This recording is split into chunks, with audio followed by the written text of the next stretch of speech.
Adivinha quem fiquei doente? Eu. Então hoje teremos essa voz esquisita e eventualmente falhas, porque às vezes eu falo e a voz só não sai. Mas a gente vai sobreviver.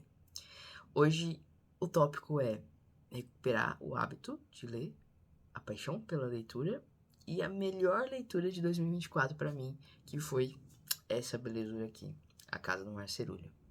Mas vamos por partes. A primeira parte é recuperar o hábito, o prazer, a paixão por ler.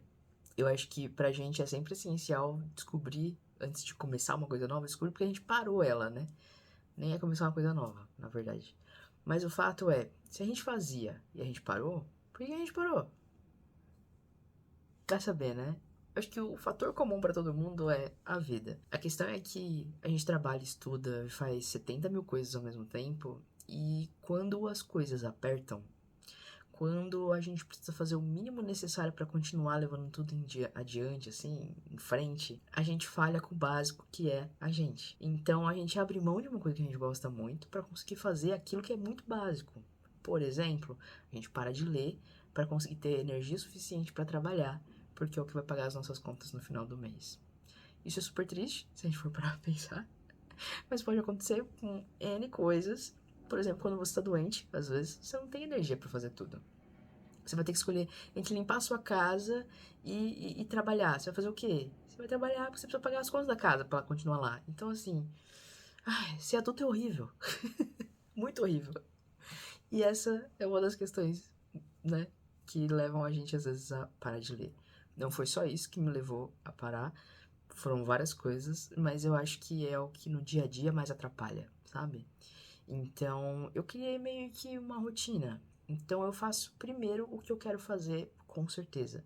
Então, eu acordo de manhã, tomo café, lendo. Por mais que tudo dê errado no dia, eu tive ali, sei lá, 20 minutinhos de leitura que pra mim já ajudam bastante. Mas uma coisa que eu sempre acho fundamental nesse momento é uma coisa que eu já conversei com vocês há muito tempo atrás. E vocês vão lembrar disso como talvez leituras afetivas. Mas pode ter, enfim, são vários outros momentos que a gente já conversou sobre isso. Mas encontrar aquelas leituras que meio que dão um abraço na alma, sabe? Que você lê e se sente em casa. A gente teve recentemente, inclusive, uma nomenclatura nova, aquela coisa de dar nome a coisas que já existem há muito tempo, mas ela funciona e trouxe muitos benefícios, na real, sobre isso. Que é o Cozy Fantasy, por exemplo, que é essa literatura quentinha, sei lá, aconchegante. O caso é que quando a gente tem esse subgênero ascendendo, a gente inevitavelmente tem o quê? Mais literatura sobre, né? A gente tem mais publicações, mais pessoas estão escrevendo a respeito. Então, a gente tem muito mais opções.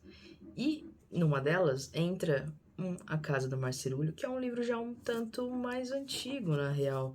Saiu aqui no Brasil em 2022, mas ele foi publicado originalmente, sei lá, 2020? Vamos ver se tem aqui. 2020. E aí, veja só que belezinha. Olha que beleza de capa colorida. Não tem como uma capa dessa, com cara de algodão doce, trazer, né, um grande trauma. Na verdade tem, mas enfim. A Casa do Marcerulho é um livro muito legal, que eu indico muito pra você se você gosta de fantasia, de livros mágicos, ou até mesmo realismo mágico, não precisa ser fantasia, porque ele não é uma alta fantasia. Ele é muito inspirado no nosso mundo e traz um protagonista bem comum. Na real, eu fico sempre me perguntando se o autor assistia Grande Família, porque o protagonista é o Linneu. Se ele não tivesse uma família e trabalhasse num órgão público de orfanatos. Mas vamos lá. O protagonista é o Linus Baker. Ele é um cara de 40 anos, super comum, pansudinho, que fica trabalhando o dia todo, volta para casa, não tem grandes coisas para fazer. Ele tem uma gata mal-humorada. Ele ouve discos quando ele chega em casa, que é o pequeno prazer dele ali. E assim a vida dele vai. Ele cumpre a função dele, na verdade, com bastante dedicação. E é isso, basicamente. Até que um dia ele é designado para ir num orfanato que fica numa ilha distante, assim, da cidade. Então a gente já tem essa, sabe? Essa coisa do cidade cinza, preto e branco, para cores do campo, enfim. Na verdade, essa cidadezinha é uma cidadezinha à beira-mar, então, né? Mar, Cerulho. Mas Ele é designado, então, para esse orfanato que fica afastado, porque esse orfanato abriga as crianças mais perigosas, vamos dizer assim, aquelas que podem destruir o mundo. Elas são crianças sensacionais, assim, incríveis, personagens mais sensacionais dos últimos anos que eu li, assim. E ele vai lá ver, porque esse órgão quer saber se precisa fechar esse orfanato ou não, se ele pode continuar existindo. Existem 2 adultos que cuidam dessas crianças lá, que é o Arthur Parnassus, que é o dono, assim, o diretor do orfanato, e uma Sprite, que é a, vamos dizer, a responsável pelo terreno, assim, a dona da ilha. E cada uma dessas crianças tem poderes mágicos, tem características específicas. O livro todo em si, ele é muito imaginativo, isso sempre me pega bastante, porque por mais que o mundo seja um mundo como o nosso, os personagens são muito sensacionais. E, gente, sério, lê. Eu não quero falar muita coisa porque. Mas tem um mini anticristo aqui que ele é maravilhoso. Ele é um personagem sensacional. E eu não conheço ninguém que leu esse livro e não foi conquistado por essa criança. Mas enfim, a Casa do Marcerulho é isso, assim. É a vida do Linus, que era esse cara que trabalhava todo dia pra pagar as contas e achava que já tinha uma vida. Ele tinha 40 anos, ele vivia daquela forma sei lá quanto tempo. E pra ele tava tudo certo. Até que, né, o chamado aí, ó. Ele foi levado pra um lugar completamente diferente. Ele é realmente tirado, né, da realidade dele, dessa vidinha chata. E lá ele vai descobrir coisas novas. Ele vai descobrir que as coisas podem ser diferentes. Ele vai descobrir que existem outras formas de viver, outros relacionamentos para você criar e nutrir. E, enfim, por isso que tem essa coisa de laços criados, né? De uma família que você encontra e cria, não uma família que você nasceu. A gente nem sabe muito da família do Linus anteriormente. Se foi citado, já esqueci. Mas a questão é essa, assim. É, é essa separação, sabe? E é muito do que, no final das contas, a nossa vida também, né, acaba pegando ali. Tipo, o que que pode tornar a nossa vida no dia a dia um pouquinho menos árida, sabe? Um pouquinho menos triste. Porque, por mais que você seja uma pessoa feliz, trabalhar às vezes deixa a gente muito deprimido. São longas horas, a gente se cansa muito. Eu tô assim também porque eu trabalhei bastante na última semana, me senti exausta, e acabei, minha imunidade acabou baixando e eu acabei ficando meio assim. Mas é uma soma de fatores, assim. Então a gente precisa de ter essas pequenas, sabe, coisinhas, assim, que nos nutrem pra gente continuar voltando, tendo energia pra continuar trabalhando, pra continuar fazendo as coisas que a gente gosta, cuidar das pessoas que a gente gosta, enfim, uma série de coisas. E aí, isso aí, pensando, né, sobre isso, pra fazer esse vídeo e de como voltar a ler tem a ver com a gente reencontrar aquilo que a gente gostava muito, eu lembrei de um filme que eu amava e não assistia há tempos, que é ninguém menos, ninguém mais que Amélie Poulain. Sempre fui muito julgada por gostar desse filme, apesar de que várias pessoas têm ele como um dos filmes favoritos, né? Eu acho que é uma coisa mais da galera Gen Z, assim, que acha meio tonto, mas enfim, millennials adoramos. A questão é que a Amélie Poulain sempre falou, né? Foi meio nesse tom também, né? Tipo, apreciar as pequenas coisinhas do dia a dia. As introduções, se você nunca assistiu, quando você vai conhecendo os personagens do filme, vai, né, se apresentando a cada um deles, o narrador, porque tem um narrador, eu adoro narradores, principalmente em filmes assim, ele vai apresentando pra você o que as pessoas gostam e não gostam, e aí é genial, assim. São microlistas e mostra, tipo, gosta de colocar a mão no saco de grão, sabe, que tá na venda, é uma série de coisas. Mas é isso, assim, sabe? A Melipona mostra muito essa visão, do tipo, a sua vida pode ser muito normal, muito repetitiva. Porque quanto mais repetitiva, mais chata, né? Porque a gente fica vivendo nesse looping eterno.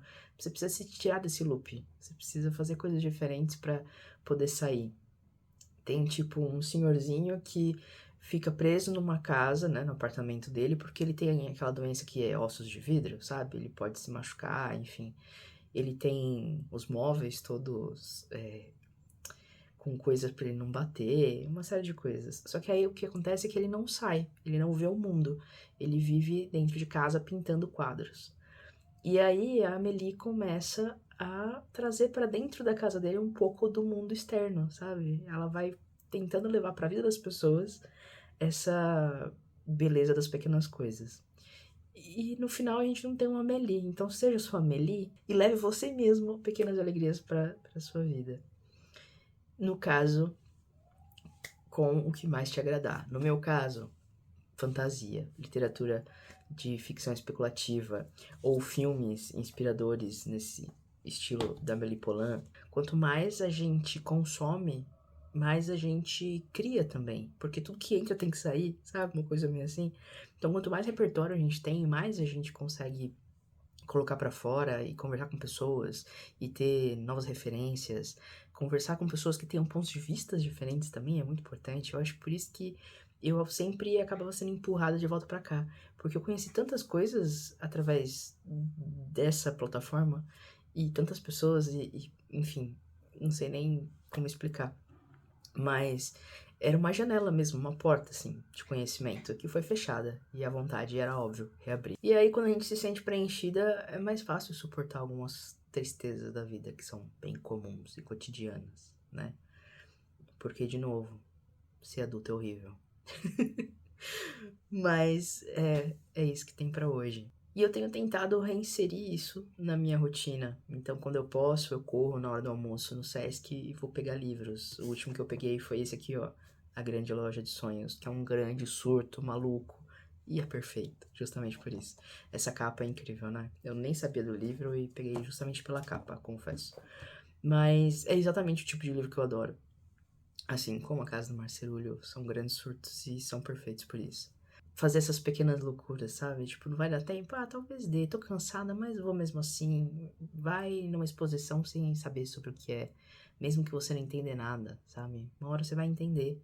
Vai, quer dizer, eu amo musical, não sei você, mas vai ver um musical. Dá um arrepio, assim. Não sei se vocês sentem isso. Mas durante várias músicas, assim, eu sinto às vezes arrepiar da cabeça aos pés, assim. É uma coisa maluca. E inspiradora. É ver é ver isso que faz a gente querer criar qualquer coisa, eu acho. O grande gatilho pra mim, na real, foi o show da Alanis de 2023, em novembro. Cara, o que foi aquela mulher no palco do Allianz, sabe? E aí, eu só consegui olhar pro show pra ela, pulando naquele palco imenso, dando tudo de si, assim, e falando, nossa, é isso, assim, é entrega, é paixão, é é incrível. É inspirador. Ver alguém fazendo alguma coisa com tanta paixão é inspirador. E eu falei, eu queria fazer uma coisa assim. E aí me deu um estalo, tipo, você já fez. E estamos aqui. Era isso. Por hoje é isso. Voltamos em breve. Me conta aqui que livro você leu recentemente que te preencheu. Porque por enquanto é isso que eu tenho a oferecer. Grandes reflexões sem grandes conclusões. Mas recomendo muito a leitura da Casa do Marcerulho. Recomendo muito Amélie Poulain, se você nunca assistiu. E recomendo muito se alimentar de pequenas coisinhas. Tchau.